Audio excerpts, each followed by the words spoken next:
उत्तर प्रदेश में भाजपा सरकार द्वारा आपराधिक मामले वापस लिए जाने के मुद्दे पर राज्य विधानसभा में मंगलवार को सत्तारूढ़ दल और विपक्ष के बीच तीखी नोकझोंक हुई।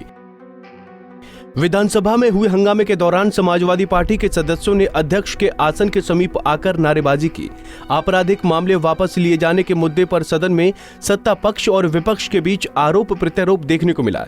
भाजपा सदस्यों ने आरोप लगाया कि राज्य में सपा की सरकार में आतंकवादियों के खिलाफ मामले वापस लिए गए थे, जबकि विपक्षी सदस्यों ने दावा किया कि मौजूदा भाजपा सरकार ने दंगाइयों के खिलाफ मामले वापस लिए हैं। प्रश्नकाल के दौरान बहुजन समाज पार्टी के सदस्य श्याम सुंदर शर्मा ने सरकार से अप्रैल 2017 से 2020 के बीच वापस लिए गए मुकदमों की संख्या के बारे में पूछा, जिसके जवाब में कानून मंत्री ब्रजेश पाठक ने कहा कि अप्रैल 2017 से जुलाई 2020 तक जनहित में 670 मामले वापस लिए, जो राजनीतिक दलों के नेताओं और कार्यकर्ताओं से संबंधित हैं।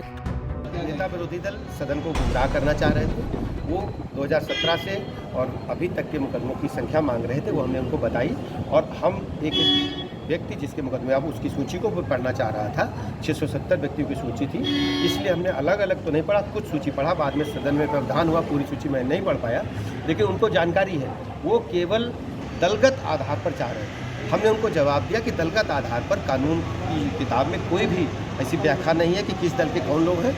हमारे पास जो दरखास्त आती है, कानून की नज़र में सभी लोग बराबर हैं। उनका गुण दोष के आधार पर परीक्षण करके हम मुकदमे वापसी की कार्रवाई करते हैं। वहीं राम गोविंद चौधरी ने बढ़ती महंगाई और यूपी की कानून व्यवस्था पर सवाल उठाए और कहा कि आज यूपी की कानून व्यवस्था देश ही नहीं दुनिया में सबसे खराब है। इस सरकार से कानून व्यवस्था ठीक होने वाली नहीं है, क्योंकि सरकार अपराधियों को बचा रही है और वही कार्यवाही भी कर रही है। भाजपा हर स्टेट पर कब्जा करना चाहती है।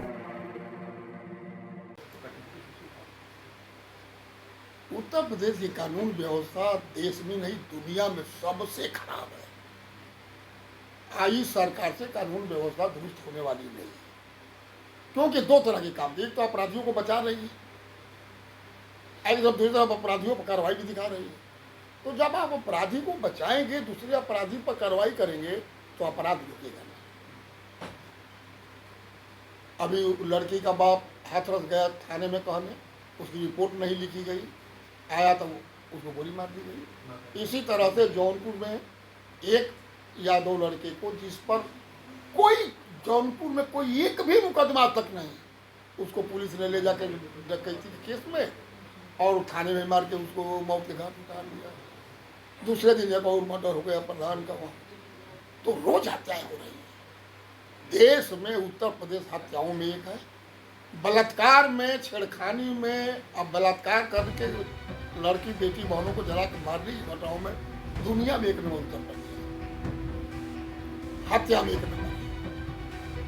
तो ये तो नंबर इनका इसी वजह खुद से। वहीं कांग्रेस एमएलसी दीपक सिंह ने कहा कि जब से भाजपा की सरकार आई है तब से 120 बड़े उद्योग धंधे बंद हुए हैं।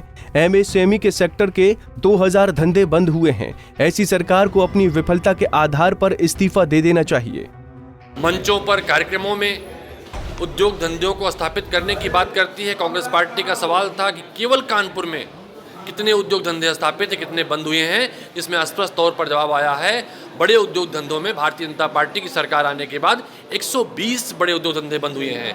एमएसएमई सेक्टर के लगभग 2000 उद्योग बंद हुए हैं। सरकार अपनी असफलता का प्रमाण सदन में दे चुकी है और कांग्रेस पार्टी मांग करेगी, जो सरकार सदन के बाहर रोजगार देने का, उद्योग लगाने का झूठ बोलती है, स्वांग रचती है, ऐसी सरकार को अपनी नैतिकता के आधार पर, असफलता के आधार पर, नैतिकता के आधार पर इस्तीफा देना चाहिए।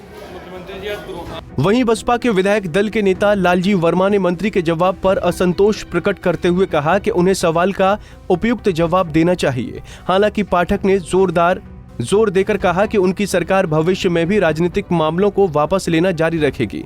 लखनऊ से अनिल सैनी की रिपोर्ट।